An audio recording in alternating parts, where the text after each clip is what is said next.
So, you think you know every Avenger story? You think you know every challenge they've ever faced? Every member of the team? In this episode, we're asking you to think again. Welcome to an inside look at Marvel's Avengers, presented by Intel. Marvel fans everywhere have followed heroes such as Captain America, Iron Man, Hulk, Thor, and Black Widow for decades. But Crystal Dynamics decided early on that in order for them to reassemble the Avengers, they'd have to find a new face for the team. Enter Kamala Khan. So when we created our interpretation of Kamala Khan for the story, it was all about going back to the source material. That's when you're going to get the core of the character. What makes Kamala Kamala? When Willow and I sat down for the first time trying to figure out who this young woman with no name, no background, no origin was, we realized we really wanted to tell a story just about the experience of being young and earnest and impressionable. The comics were a big part of finding out really what makes Kamala tick and why people identify with her. The concept of Kamala looking up to people, of wanting to be something when you grow up, it's the superhero. Superhero is her ultimate ideal, it's her ultimate dream. Young Kamala is just so hopeful and excited, and she's a fangirl, right? I mean, who isn't? It's the Avengers we're talking about here. Avengers fans are worldwide. They come in all shapes and sizes, and the one thing we all share is how much we love these heroes, and Kamala has that. Why Kamala became sort of the perfect choice for us was that despite it all, despite being affected herself or labeled inhuman, she still thinks with everything in her core that these superheroes are integral to the survival of humanity. First time that I saw just like a sample gameplay of Kamala was a really emotional moment. Her powers are crazy. They let her get huge. They let her punch things really far away. Kamala has 3 heroics. She can heal herself. She can do this amazing high-five move where she smashes her hand into the enemies and they go flying. And she can also embiggen herself to become giant. When you activate a heroic, it ends up generating a whole bunch of physical objects that participate in a physics simulation. It makes that move feel more powerful. The enemies will shatter into more pieces, more of the equipment will break into debris, and all that debris will react to the force that they're exerting on the world with these heroics. As a combat designer, Kamala's powers are the perfect powers you could possibly have to develop a gameplay combat system around. I mean, she can basically make any weapon she kind of wants to at sort of any range she really wants to. And then once we sort of have the high-level framework, we put it into more mechanical terms and figure out, like, okay, how does this fit with the game rules? So when Kamala grows, I mean, there's camera work that needs to be done. There's collision with the enemies, where her collision has grown, but the enemy's hasn't.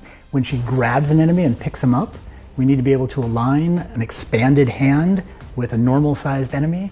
I think the results really show because, I mean, she has the most innate, quick access to doing the most interesting stuff. So I think especially for our animators, like, she was like the character everyone wanted to get to, and it was like, oh, I can't wait till we do this, I can't wait till we do this. At Intel, we approached Crystal with the idea of collaborating on Marvel's Avengers to deliver an enhanced experience on PC. We could have gone through and added more red barrels and breakable tables and things like that, but it wouldn't have been pervasive throughout the core of the game. By adding physical objects to the heroics, we're able to bring that experience to the player throughout the game. When you're playing Kamala, you feel powerful. All of these features help you feel like you are an Avenger.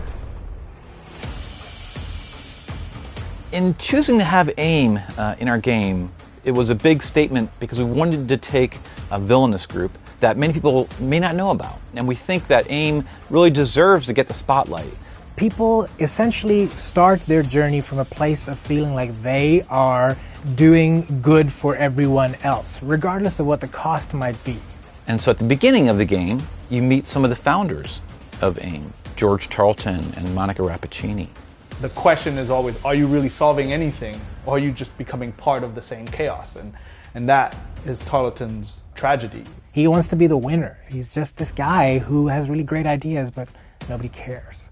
From the comic book foundation, MODOK was sort of an experiment within AIM. In some ways, the smarter he gets, the more removed from humanity he gets. And the byproduct is his look but the emotional detachment is the real danger. Where George is very reserved, Monica is much more assertive. You know, I never really saw Monica as a team player necessarily. I don't think that she plays that well with others. Monica's issue with the superheroes really is they just sort of stand in her way, because all that matters to her are her experiments with the Inhumans. When they try to sort of stop her from doing that, that is her big conflict. Being that they are a science-first organization, a lot of the human element starts to fall away in how they're structured. When you start to lose that kind of personality inside of the organization, this hive mind kind of becomes a result. So what's a perfect example of that other than a honeycomb shape? So that becomes a pretty prominent design theme that you'll see across all the AIM structures in the world. You're going to come up against a wide variety of AIM threats as you play through the world of Marvel's Avengers. The collaboration with Intel and Crystal started out about 2 years ago. We wanted to enhance what it feels like to take them on. The armor destruction really enhances the battles and gives you a more visceral experience. So the heroes can destroy all these robotic enemies that are in the world. Various parts will fall off of them, they can tear parts off of them. We turn them into physics objects, and they remain in the world for an extended period of time, so that later when you interact with the environment, all these objects are there to react to the superhero moves that you make. Pieces fly off enemies as you attack them. You can see that they've been beat up. They're missing armor pieces, and it really adds a feel of destruction to taking down one of those large robots.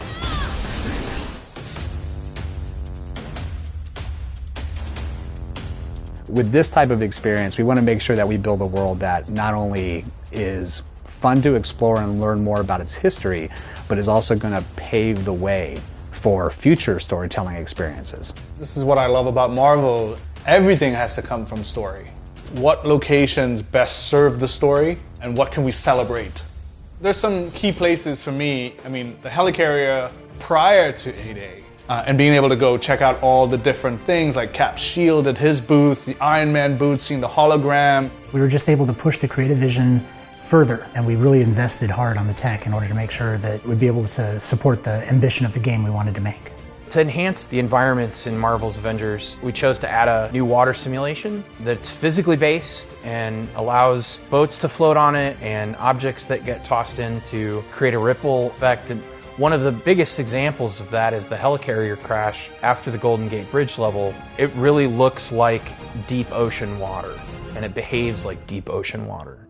And then going back to the helicarrier after 8A. For a lot of things like the helicarrier, they evolve over time incrementally. And in those cases, we use a modular approach. So you have the helicarrier immediately after A-Day. It's mothballed, it's a derelict, it's going unused. A destroyed helicarrier, abandoned rooms, the crew quarters, oh, this is Bruce Banner's room, this is Thor's room. And then over time, it starts to get revitalized. Getting to experience that and seeing even the restoration of the helicarrier makes the helicarrier one of my favorite locations, period. We picked all these biomes because we wanted areas that were very visually distinct. The Pacific Northwest, the Utah Badlands, the Eastern Seaboard, some city environments.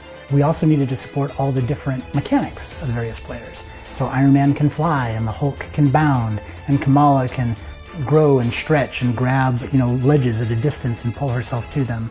And, that's part of sort of even the traversal at the beginning of the game, was just seeing Kamala just going through, just having fun on the rooftops of Jersey. We wanted to at least represent New Jersey and kind of show her in her element. She knows it, she lives it. Everything from the design, the feel of the city, even the particular abandoned water tank that she used, the team researched and brought images of those old water tanks in New Jersey. Getting to experience these things as a player on the stick, as Kamala, as she experiences in real time, is part of why she is the perfect choice. I'll take my chances. The world of Marvel's Avengers takes familiar characters and gives them new stakes to create an experience you've never seen, read, and more importantly, played before.